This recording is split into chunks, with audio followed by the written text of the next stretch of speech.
Alright, I'm sick. My brain isn't working so well because I'm doped up on cold medicine, and this is just going to be one hot take. When I first heard about Disney getting the movie rights to Artemis Fowl, I said internally, oh no. It, looks like I was, in my head, mostly correct. Artemis Fowl, for those of you who don't know, is a young adult book series that I read when I was a child and kept up with for quite some time. It is something that definitely was there for me when I needed something to read and somewhere to escape. Reading is and was such a huge part of my life, especially a lot of young adult fiction, to the point where, really, Artemis Fowl and that book series is part of the reason I am who I am today.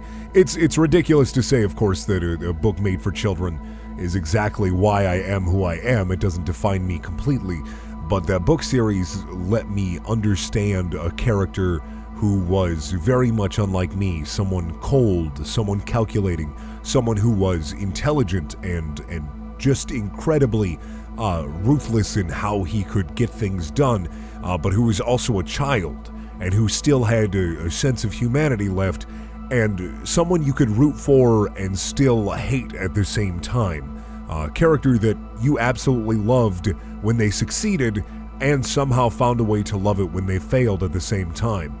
Artemis Fowl was kind of a little bit of a Gary Stu in a way, and I mean that when I say Gary Stu, a self-insert character that made you feel more powerful. He made me feel more powerful than what I was. It made me feel like I could take control of my life the way that Artemis Fowl had taken control of his. In the first book, he takes a hostage, right?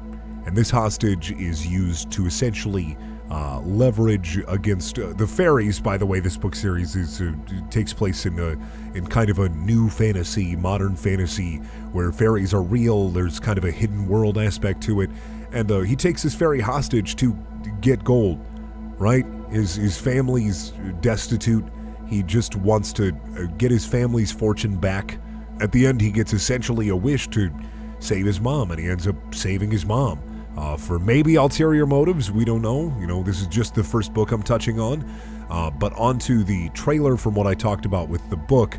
The trailer that Disney has up of their live-action Artemis Fowl movie is depressing to say the least. It has Colin Farrell in it as his dad, and his dad's going to play a really prominent character for some reason. I guess all of the characters that Artemis is enemies with in the first book are going to be his friends right off the bat, because, you know, he needs to be plucky and young and full of spunk instead of a dick, because it's really hard for movie audiences to love a character who's a dick, right? You know, you got to have your character be plucky and lovable, and he's going to be a criminal mastermind, and he's going to be so cool. This reminds me so much of A Wrinkle in Time, just seeing the trailer. And I mean that when I say that, it looks like forgettable trash. It's almost like Percy Jackson all over again. Some movie studio is trying to capitalize on a young adult series of books to try to kind of make this Harry Potter effect happen again. And it doesn't work when you try to change the source material to such an insane point that it no longer resembles what you were originally creating. When you show us a trailer and it's already so far away from what it was that fans are decrying it already. A lot of these movies, even Percy Jackson, Aragon, back when I was a kid, I would see the trailers, I'd be excited because they would just show you enough to trick you into thinking that maybe they'd follow the books a little bit better. But thank you, Disney, for giving me just exactly what I wanted.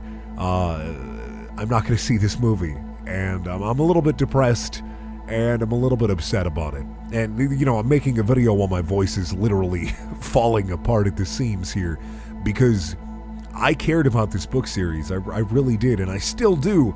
And, you know, just because there's a bad movie doesn't mean that I can't still read the books. It's just disappointing. I'm not a mad, angry nerd. I'm not some dude who's screaming about Artemis Fowl. I mean, I may be a little bit, but it's just disappointing that something that I cared so much about as a kid could come out as something so cold and empty. And it just sucks that it feels like I was watching a trailer for the most generic of generic Marvel movies, where there's a bad guy and the bad guy's got to get defeated, and my dad is gone and got to save my dad because my dad is Colin Farrell, and God, please. I just was hoping for something a little bit better, and I'm not going to get it, and I should not be surprised. That's all I wanted to say. I'm disappointed, and I wish that Disney had decided to do better. I shouldn't expect Disney to do better, and I know that I am naive when it comes to the things I love. We all have a weakness when it comes to the things that we love and the creations that we adore. There is a certain level of weakness that we have, and we deign ourselves to believe that maybe it will be okay. But I've been burned before. Wheel of Time, Percy Jackson, Aragon.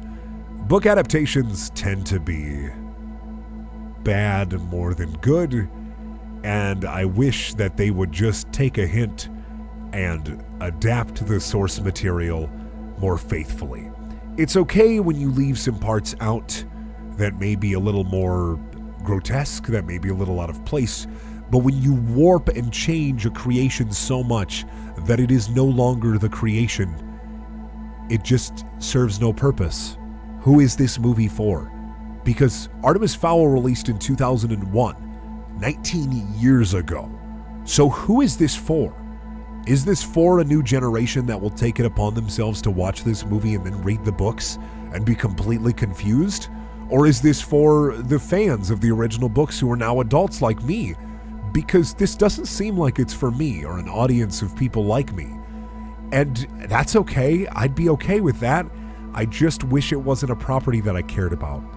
Thank you for listening. I know this is something that is a little less structured. I didn't have a script ready, and I'm, like I said, completely destroyed by a cold right now.